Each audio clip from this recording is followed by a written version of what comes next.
Bonjour à toutes et à tous et bienvenue sur Grand Lille TV. Merci de nous rejoindre en direct en cette matinée du mercredi 25 avril. Il est tout juste 7h30. Voici un tour complet de l'actualité de la métropole lilloise.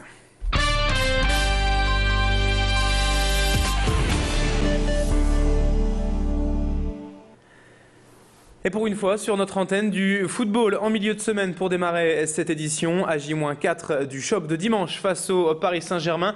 Le LOSC était à l'entraînement hier au domaine de Luchin. Les Lillois qui préparent donc ce rendez-vous capital pour leur fin de saison.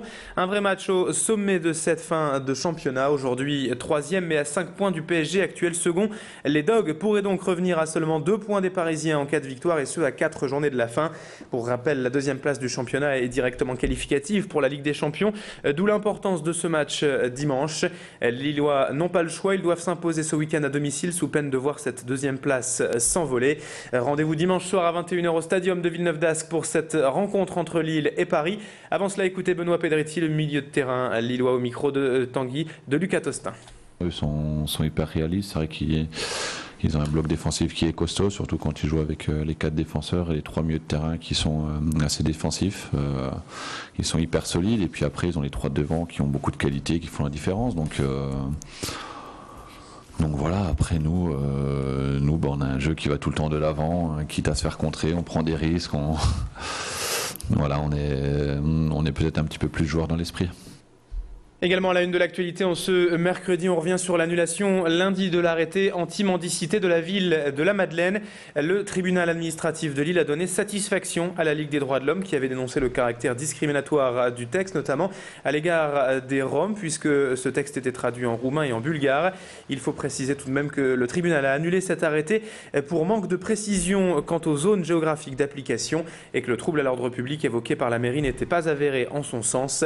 C'est surtout une victoire symbolique pour l'association car le maire de la commune n'a en fait pas attendu cette décision du tribunal pour prendre dans le même temps un autre arrêté anti-mendicité entré en vigueur lui le 1er décembre dernier. Écoutez l'avis de quelques habitants de la Madeleine, vous allez le voir, les réactions sont plutôt partagées.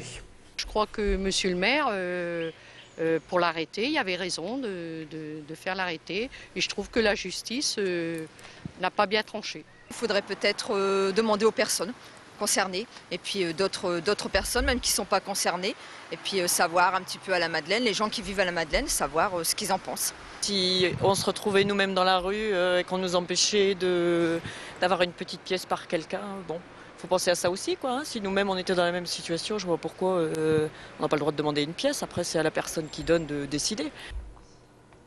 Politique à présent dans ce journal avec quelques tensions actuellement dans les rangs de l'UMP dans la région avec la candidature toute récente de Luc Monet, maire de Templeuve aux législatives dans la 6e circonscription. Une circonscription détenue depuis 1993 par le maire de Falampin, Thierry Lazaro.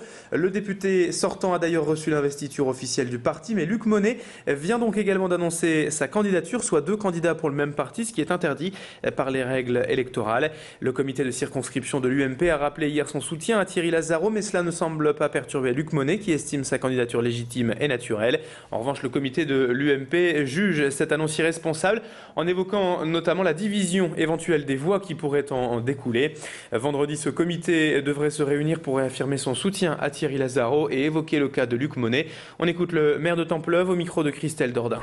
Personnellement, je n'ai pas de conflit avec M. Lazaro. Moi, je me présente à une élection législative dans quelques semaines parce que je souhaite défendre les valeurs qui sont les miennes pour le territoire que je connais bien, qui est celui du Pével-Mélantois, dans lequel je suis né, dans lequel je vis, dans lequel je mourrai très probablement, mais le plus loin possible.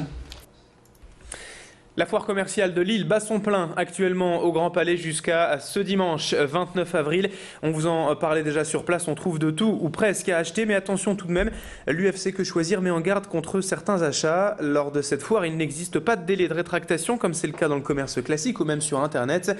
Clairement, si vous n'êtes pas satisfait du produit acheté, vous ne pourrez pas le ramener et donc vous faire rembourser. C'est le principe de cette foire, des achats rapides et pas chers. L'association de défense des consommateurs préfère donc prévenir les visiteurs de cette foire et insister sur l'importance de faire des achats réfléchis et raisonnés et surtout éviter l'achat compulsif qu'on connaît tous.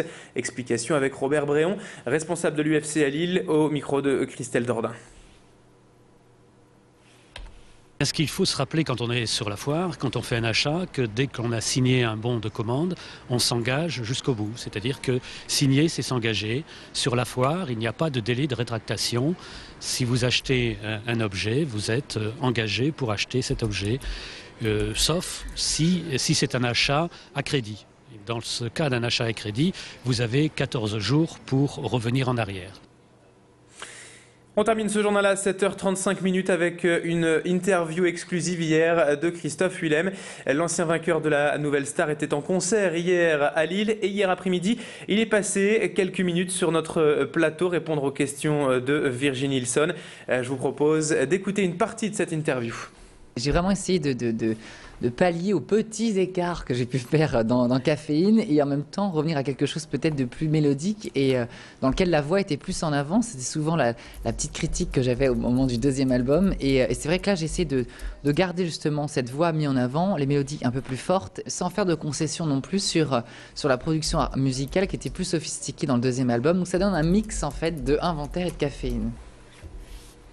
Et c'est la fin de ce journal. À présent, 7h36 à suivre dans un instant la météo et l'infotrafic sur Grand Lille TV. Excellente matinée à toutes et à tous.